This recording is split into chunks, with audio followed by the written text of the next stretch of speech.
The notification chimed at exactly 6:12 p.m. while I was stirring pasta sauce in our kitchen. Elena's message glowed on my phone screen. "Staying late at work, don't wait for me." I stared at those words, feeling something twist in my chest. 3 months of these messages. 3 months of cold dinners and empty conversations. 3 months of watching my wife transform from the woman I married into someone I barely recognized. My name is Nick Harris, and I'm a freelance architect. Used to manage construction sites before I went solo, which means I know how to read blueprints and people equally well. Right now, both skills were telling me something was seriously wrong with this picture. I grabbed my jacket and keys. If Elena was working late again, maybe I'd surprise her with takeout. Show up at her tech marketing firm with Thai food and see how grateful she'd be for the gesture. 20 minutes later, I sat in my truck across from Pinnacle Digital's office building. The parking lot was nearly empty. Elena's silver Honda wasn't there. My phone buzzed. A text from Lex Morrison, the HR manager at Elena's company. We'd met at a few office parties, and she'd always been friendly.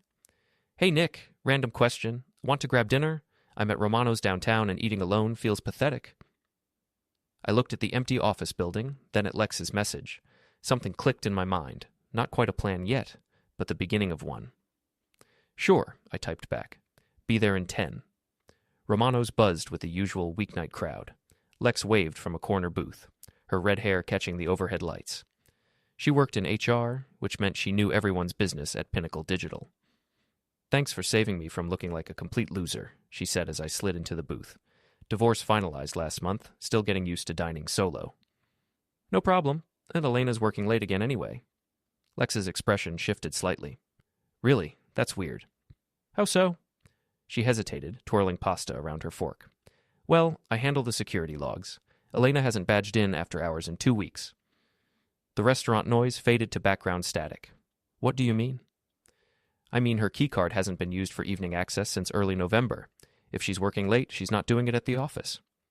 I felt the ground shifting beneath me, like standing on a construction site when the foundation cracks. Everything I thought I knew was suddenly suspect. "Maybe she's working from home more," I said, though even as the words left my mouth, they sounded hollow. Lex gave me a look that was part sympathy, part something else. "Nick, I probably shouldn't tell you this, but she's been using guest codes on weekends. Always the same guest." My phone sat on the table between us. I picked it up and opened the camera, snapping a quick selfie with Lex in the background, both of us smiling over our wine glasses. "What's that for?" she asked. "Just documenting a nice dinner with a friend." I attached the photo to a text and sent it to Elena. "Already had dinner with HR." Lex laughed. "You're terrible." Before we deeper into this story, I have one small request. Please subscribe, drop a like, comment, and hit that hype button to boost this channel so more people can discover these incredible Reddit stories. 5 minutes later, Elena walked through Romano's front door. Her face had gone pale, and she was scanning the restaurant frantically. When her eyes found our table, I saw something I'd never seen before. Elena looking completely out of control.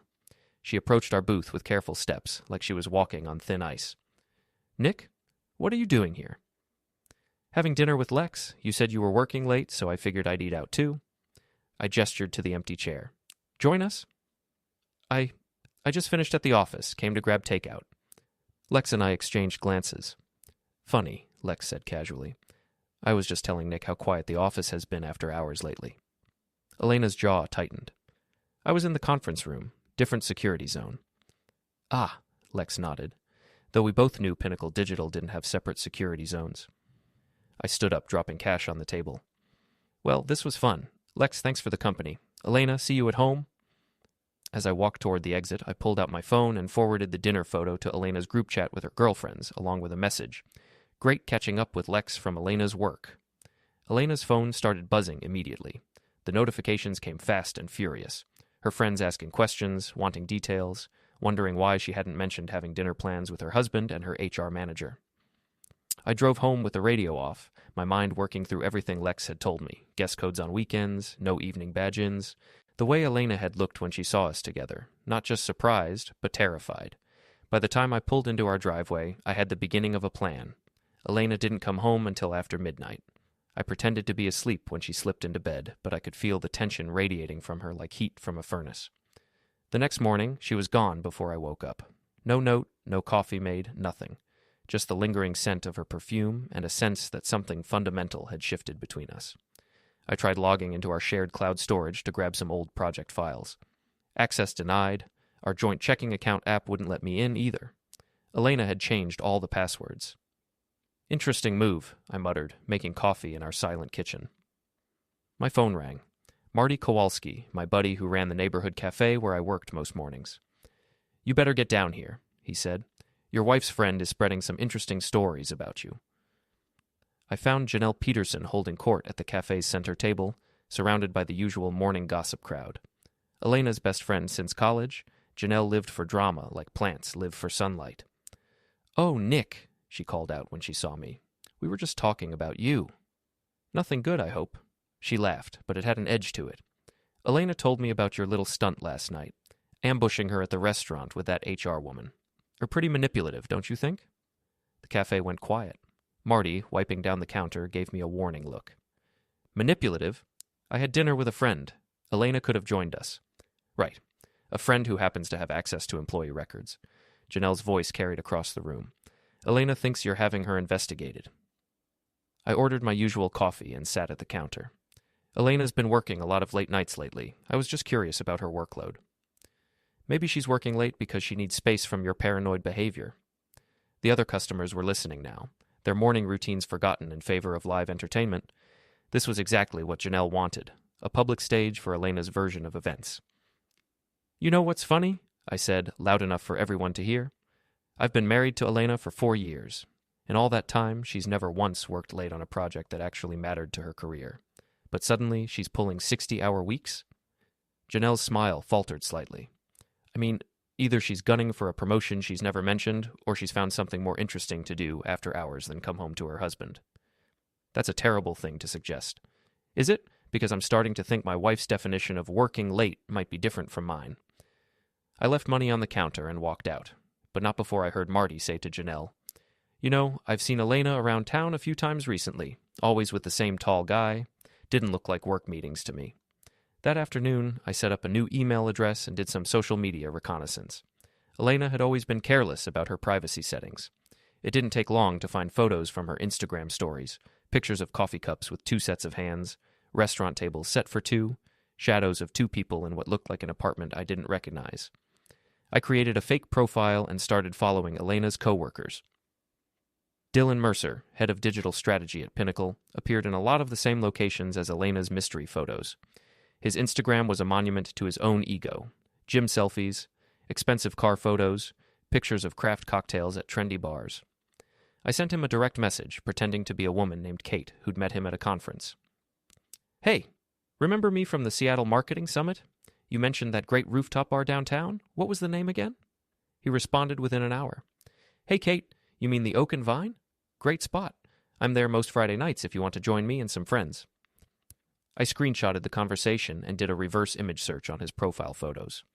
Dylan Mercer, 32, single, lived in a converted loft downtown. His LinkedIn showed he'd been at Pinnacle Digital for 8 months, right around the time Elena started her late nights. My phone buzzed. Elena texting from work. "We need to talk when I get home." "Looking forward to it," I replied. But first, I had a stop to make. The electronics store clerk looked bored when I explained what I needed. Bluetooth tracker, small enough to stick under a car bumper, good battery life. "Keeping tabs on a cheating spouse?" he asked. "Something like that." "This one's popular." He showed me a device the size of a quarter. "Magnetic mount, 2-week battery, connects to your phone. Totally legal as long as it's your car too." "It's registered in both our names." "Then you're golden." I installed the tracker that evening while Elena was in the shower.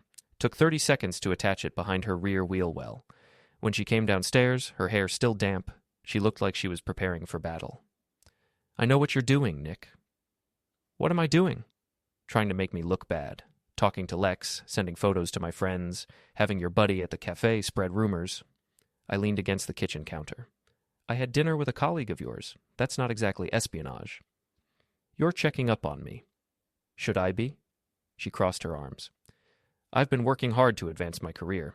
I'm sorry if that means less time for domestic bliss, but some of us have ambitions beyond measuring lumber and drawing floor plans."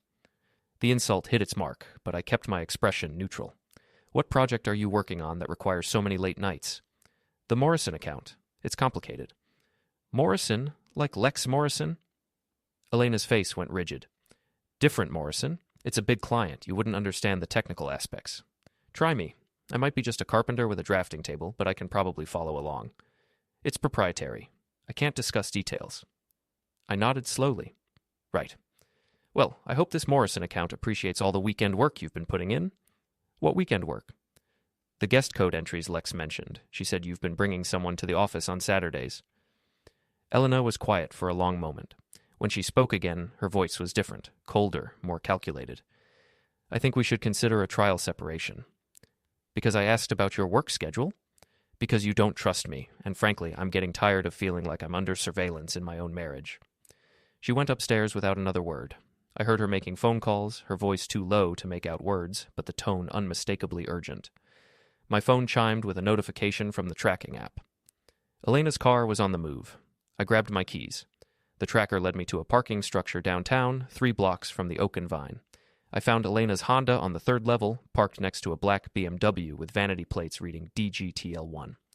I knew those plates. Dylan Mercer's car, from his Instagram photos. I parked 2 rows away and waited. The parking structure was dimly lit, perfect for surveillance.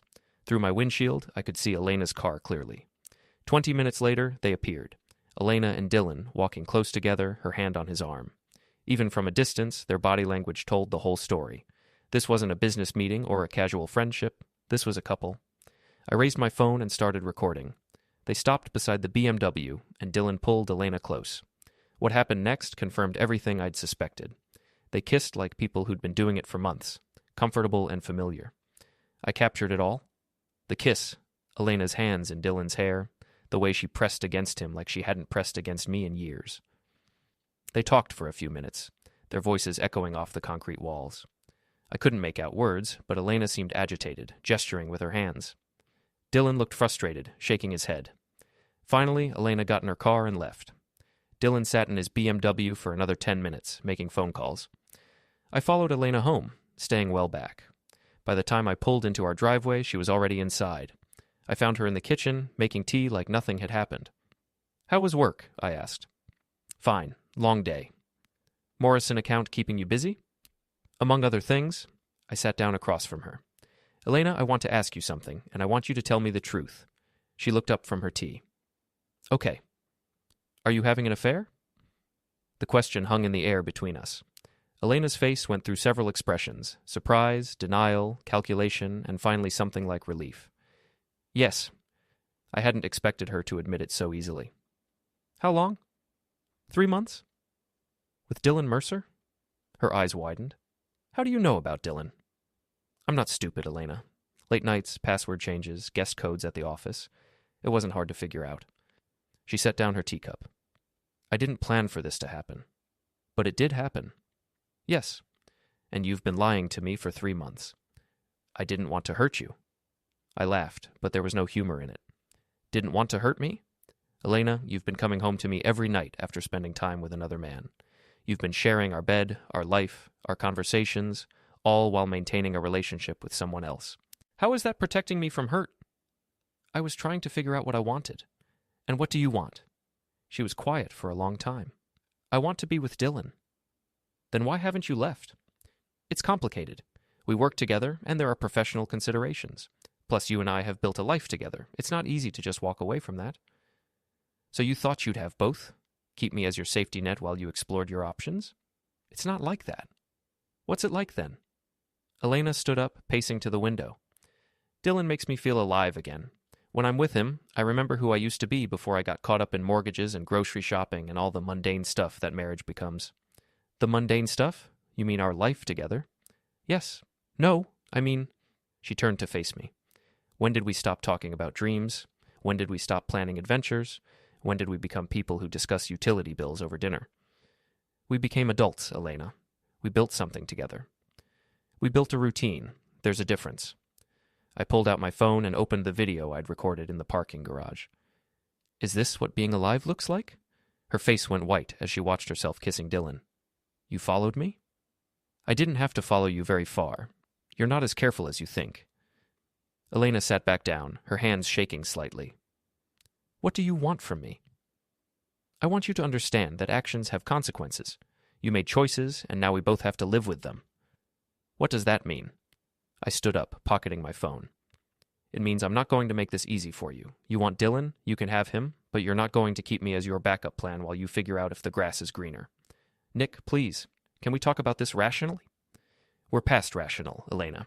You made sure of that when you decided to conduct your relationship evaluation behind my back. I headed for the stairs. I'll be sleeping in the guest room from now on. And Elena, I'd start looking for somewhere else to live. This house is in my name. You can't just kick me out. Watch me. That night, I uploaded the parking garage video to a secure cloud account and made several backup copies. Then I started planning my next move. Elena wanted to feel alive? I was about to show her just how alive things could get. The next morning, Elena's car was gone before I woke up. She'd left a note on the kitchen counter. Staying at Janelle's until we can work this out like adults. I made coffee and opened my laptop. Time to get to work.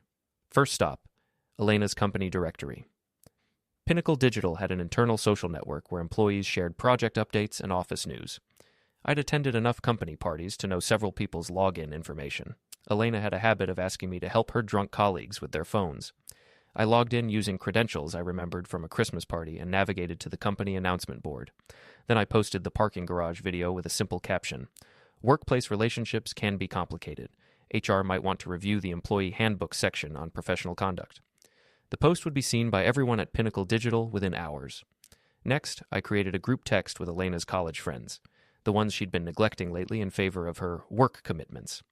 I sent them the video along with a message. Elena's been so busy with her career lately, thought you might want to see how dedicated she is to professional development. My phone started ringing immediately. I let it go to voicemail. Then I called my landlord, Mr. Rosenthal. Elena and I rented our townhouse from him, but the lease was in my name only, something Elena had insisted on for credit reasons when we'd moved in. Mr. Rosenthal, it's Nick Harris. I need to discuss a change in my living situation. Everything okay, Nick? My wife will be moving out. I wanted to make sure there weren't any issues with removing her from the property access. As long as you're the primary leaseholder, that's your decision. Do you need help changing the locks? That would be great, actually. When can you do it? This afternoon work for you? By noon, Elena's belongings were packed in boxes on the front porch. By 2 p.m., the locks were changed.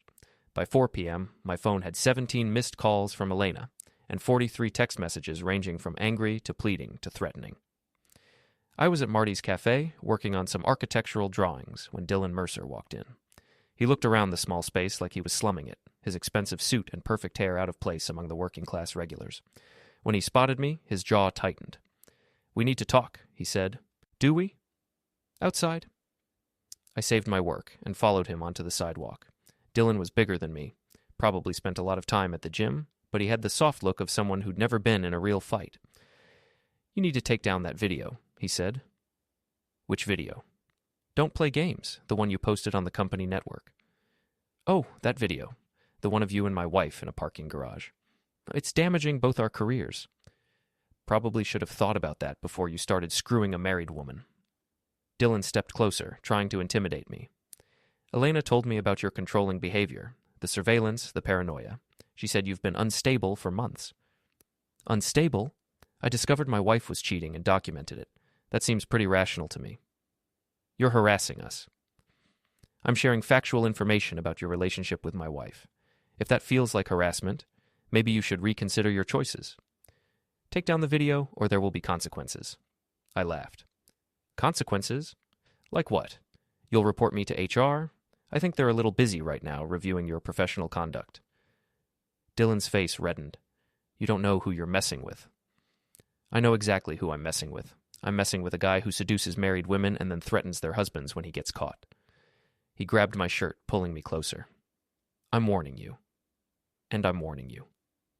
I kept my voice calm, conversational. "Let go of me, or I'll add assault to the list of things Elena's new boyfriend is known for." Dylan released me, looking around nervously. Several cafe customers had come outside to watch. "This isn't over," he said. "You're right, it's not." That evening, I got a call from Lex Morrison. "Nick, you need to know what happened at work today." "I'm listening." "Elena and Dylan were both called into HR, separately. That video you posted caused a huge stir." "Good. Elena's claiming you're stalking her. She filed a complaint with building security." "Let her. I haven't been anywhere near her workplace. Dylan's in worse shape. Turns out this isn't his first workplace relationship. HR found 2 other complaints from women who said he pressured them into dating him. Interesting. Elena's defending him, saying those women are lying. It's not playing well with management. What's the company going to do? Officially, they're conducting an investigation. Unofficially, Dylan's probably going to be fired, and Elena's reputation is ruined. Nobody wants to work with someone who brings this kind of drama to the office. After I hung up with Lex, I opened my laptop and checked Elena's social media. She'd posted a long statement about false accusations and malicious attacks on her character. The comments section was brutal. Her friends, her family, her coworkers, everyone had seen the video by now.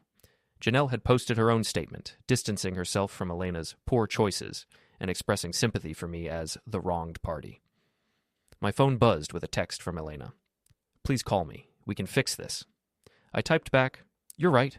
We can fix this. You can move out permanently and file for divorce." "I made a mistake. It's over with Dylan." "Because he's getting fired or because you got caught?" She didn't respond.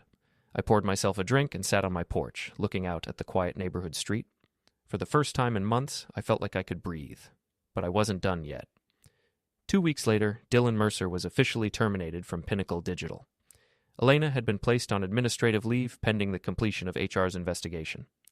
According to Lex, the company was looking for any excuse to let Elena go without risking a wrongful termination lawsuit. Elena had been staying at various friends' houses, burning through her support network as people grew tired of her drama. She'd tried to come back to the townhouse several times, but the new locks kept her out. That's when she played her final card. The certified letter arrived on a Thursday morning. Elena was threatening to expose what she called my fraudulent business practices unless I agreed to a financial settlement and stopped harassing her and Dylan. The letter referenced a contract I'd signed 18 months earlier for a small renovation project. I'd used a variation of my name, Nicholas Harris Construction, instead of my usual Nick Harris Architecture, because the client had specifically wanted a contractor, not an architect, and I'd needed the money. It was a gray area, legally speaking. I had contractor's experience, and the work had been solid, but I hadn't been officially licensed as a contractor in this state. If Elena reported it to the licensing board, I could face fines and possibly lose my architect's license. She was threatening to destroy my career unless I paid her $50,000 and signed a non-disclosure agreement about her affair. I read the letter twice, then called Lex. "Elena's trying to blackmail me," I said. "With what?" I explained the licensing issue. "That's a pretty weak threat," Lex said. "Worst case, you pay a fine and get properly licensed as a contractor. It's not career-ending." "Elena doesn't know that. She thinks she's found my weakness." "What are you going to do?" "I'm going to give her exactly what she's asking for." "You're going to pay her?" "I'm going to arrange a meeting to discuss her terms. Can you help me with something?" I explained what I needed. Lex was quiet for a moment. "That's pretty devious, Nick. She started this game. I'm just better at playing it." The next day, I texted Elena. "Let's meet and discuss your proposal. Tomorrow night, 8 p.m., the old Riverside warehouse on Industrial Avenue. Come alone and bring Dylan if you want. I'll have your money." She responded immediately. "Why there?" "Privacy. This conversation doesn't need witnesses." "How do I know this isn't a trap?" "Elena, I'm offering to give you $50,000 to go away. What kind of trap would that be?" The Riverside warehouse had been abandoned for 2 years, a casualty of the economic downturn. I'd worked on the original construction, so I knew the layout well. More importantly, I knew which entrances had the best acoustics. I arrived an hour early and set up my equipment. Lex had provided me with a high-quality recording device, small enough to hide but powerful enough to capture clear audio from across the room. Elena and Dylan arrived together at exactly 8 o'clock. They looked nervous, constantly glancing around the empty space. "Where's the money?" Elena asked. I gestured to a briefcase on a nearby table. "It's there. But first, I want to hear your terms in detail." Dylan stepped forward. "The terms are simple. $50,000, you sign the NDA, and you stop harassing us." "Harassing you?" "I posted one video showing what you were doing." "You destroyed our careers," Elena said. "Dylan lost his job because of you." "Dylan lost his job because he was sleeping with a married coworker. That's called consequences." "You stalked us. You violated our privacy." I pulled out my phone and started a voice memo app, making sure they could see what I was doing. "Let's get this on record. Elena, are you admitting that you had an affair with Dylan?" "Yes, but that doesn't give you the right to..." And Dylan, are you admitting that you knowingly pursued a relationship with a married woman? This is ridiculous, Dylan said. We're not here to confess anything. Actually, you are, because I want to make sure we're all clear about what happened before I agree to any terms. Elena looked at the briefcase. Just give us the money and sign the NDA. Here's the thing, Elena. I've been thinking about your threat to report my licensing issue, and I realized something interesting. What? The project you're threatening to report? The one where I used Nicholas Harris Construction? I have all the documentation for that job. Permits, inspections, client communications, everything. Dylan frowned. So? So the client specifically requested that work be done by a contractor, not an architect. And when I explained that I was an architect who also had contracting experience, they said they didn't care about the technical distinction as long as the work was done properly. Elena's face was getting pale. That doesn't matter. You still violated licensing requirements. Maybe, but here's what's really interesting. The client was Morrison Development Group, and the project manager I worked with was someone named David Morrison. So? David Morrison is Lex Morrison's ex-husband, and when I told Lex about your blackmail attempt, she mentioned something fascinating. David Morrison is also the Morrison client you claim to be working late on. Elena went very still. There is no Morrison account at Pinnacle Digital, is there, Elena? You made it up to explain your late nights, but you were sloppy with your lies. You used the name of a real person I'd actually worked with. That's a coincidence. Is it? Because when I called David Morrison to ask about potential licensing issues with our project, he told me something very interesting. He said his ex-wife, Lex, had mentioned that someone from Pinnacle Digital had been asking questions about him, someone who claimed to be working on a Morrison account. Dylan was looking confused. What does this have to do with anything? It means Elena has been lying to everyone. She lied to me about working late, she lied to her company about the Morrison account, and she's been using David Morrison's name to cover her tracks. I opened the briefcase, revealing not money, but a stack of documents. These are copies of every lie you've told over the past 3 months, Elena. Text messages, security logs, witness statements, recorded conversations, including this one. Elena realized what was happening. You're recording this? I'm documenting your attempt to blackmail me, yes. Dylan stepped toward me aggressively. Turn off that recorder. I don't think so. Turn it off, or I'll turn it off for you. Go ahead. Assault me while I'm recording our conversation about your affair and Elena's blackmail scheme. That'll look great in court. Dylan stopped, his hands clenched into fists. Here's what's going to happen, I continued. Elena, you're going to withdraw your blackmail threat. Dylan, you're going to stay away from both of us, and both of you are going to disappear from my life permanently. And if we don't? Elena asked. Then I release all of this documentation to everyone who matters. Your family, your remaining friends, your professional contacts, and the police. You can't prove blackmail, Dylan said. Actually, I can. Elena's letter threatening to report me unless I pay her money, that's textbook extortion. This recording of you both admitting to the affair and demanding payment, that's evidence. Elena was crying now, but they were angry tears. You can't do this to us. I'm not doing anything to you. I'm simply declining to be victimized by your poor choices. I packed up the recording equipment and headed for the exit. The money, Elena called after me. What about the money? There is no money, Elena. There never was. Just like there was no Morrison account, no late-night work projects, and no future for you and Dylan. I left them standing in the empty warehouse, their voices echoing off the concrete walls as they argued about whose fault it was that their plan had failed. 3 days later, Elena signed divorce papers without contesting anything. Dylan left town, reportedly taking a job in another state.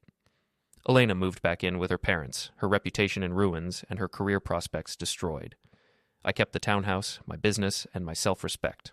Sometimes revenge isn't about getting even. Sometimes it's about making sure the truth has consequences. Elena had said she wanted to feel alive again. I'd shown her exactly what that felt like.